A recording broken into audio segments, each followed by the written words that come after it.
প্রিয় শিক্ষার্থী বন্ধুরা, তোমাদেরকে জানাচ্ছি শুভেচ্ছা এবং স্বাগতম। আমি মাধ্যমিকের গণিত বইয়ের মধ্যক নির্ণয়ের সূত্রটি দেখাবো এবং অঙ্ক করে দেখাবো। মধ্যক আছে দুই রকম, একটা হচ্ছে টেবিলের মাধ্যমে নির্ণয়, আর একটা সংখ্যা আলাদা থাকে সেখান থেকে নির্ণয়। অর্থাৎ বহু নির্বাচনের ভিতরে এই প্রশ্ন আসতে পারে এবং সংক্ষিপ্তের মধ্যে এই প্রশ্ন আসতে পারে। তাহলে আমরা যেটা সারণীর বাইরে মধ্যক নির্ণয় সেটা দেখাবো। সারণীর মাধ্যমে মধ্যক নির্ণয় দুই রকম, একটা জোড় সংখ্যার ক্ষেত্রে আছে এবং একটা বিজোড় সংখ্যার ক্ষেত্রে আছে। অর্থাৎ সংখ্যা যদি জোড় হয় তাহলে কি এবং বিজোড় হলে কি। আমরা ধরে নিলাম যে বিজোড় সংখ্যার ক্ষেত্রে এখানে 9টি সংখ্যা দেওয়া আছে, এই 9টি সংখ্যার মধ্যে আমরা মধ্যক নির্ণয় করে দেখাবো। তাহলে মধ্যক নির্ণয়ের সূত্র হলো মোট সংখ্যা যোগ 1 ভাগ 2। তাহলে এখানে মোট সংখ্যা আছে 9, অর্থাৎ এখানে 9, 11, 13 অর্থাৎ বিজোড় সংখ্যা যাই থাক না কেন সেটার সাথে 1 যোগ করে 2 দিয়ে ভাগ করলে হয়ে যাবে।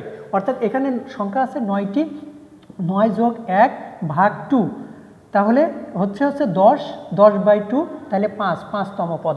অর্থাৎ মনে রাখতে হবে সংখ্যা যে এলোমেলো থাকবে সেটাকে ছোট থেকে বড় আকারে সাজিয়ে নিতে হবে। আমরা ছোট থেকে বড় আকারে সাজিয়ে নিছি এবং সংখ্যা বসাইছি, তাহলে এখানে আমরা 5তম পদ পেয়েছি।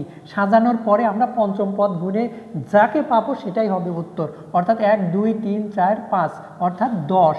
তাহলে 5তম পদ হচ্ছে 10, এটা হচ্ছে অ্যান্সার। এটা হচ্ছে বিজোড় সংখ্যার ক্ষেত্রে। আর যদি জোড় সংখ্যা হয় তাহলে সেক্ষেত্রে কি সূত্র, এখানে আমরা 10টি সংখ্যা নিয়েছি এবং মনে রাখতে হবে অবশ্যই ছোট থেকে বড় আকারে সাজিয়ে নিতে হবে। আমরা সেভাবে সাজিয়ে নিয়েছি। তাহলে এখানে সংখ্যার প্রতীক n, n সমান এখানে সংখ্যা আছে কয়টি? 10টি। জোড় সংখ্যার ক্ষেত্রে দেখাচ্ছি, তাহলে আমরা উভয় পাশে 2 দিয়ে ভাগ করে দিলাম, n/2 এবং 10/2।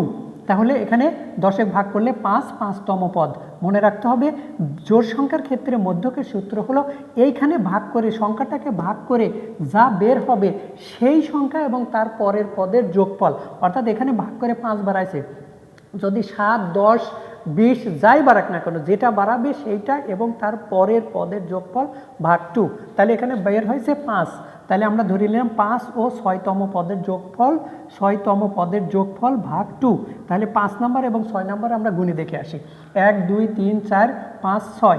6 নম্বরে আছে, 5 নম্বরে আছে 8 এবং 6 নম্বরে আছে 10। 8 এবং 10-এর যোগফল ভাগ 2, 18/2 অর্থাৎ 9 অ্যান্সার। অর্থাৎ জোড় সংখ্যা যাই থাক না কেন সেইটার গুণে আমরা যোগ করে ভাগ করে দিলেই হয়ে যাবে। ভিডিওটি যদি ভালো লাগে অবশ্যই লাইক, কমেন্ট বা শেয়ার করে দেবে। অবশ্যই সাবস্ক্রাইব করতে ভুলবে না আরও ভালো ভালো ভিডিও পেতে তোমাদেরকে, যাতে আমি সহযোগিতা করতে পারি। সবাইকে সুস্বাস্থ্য কামনা করে শেষ করছি। আসসালামু আলাইকুম।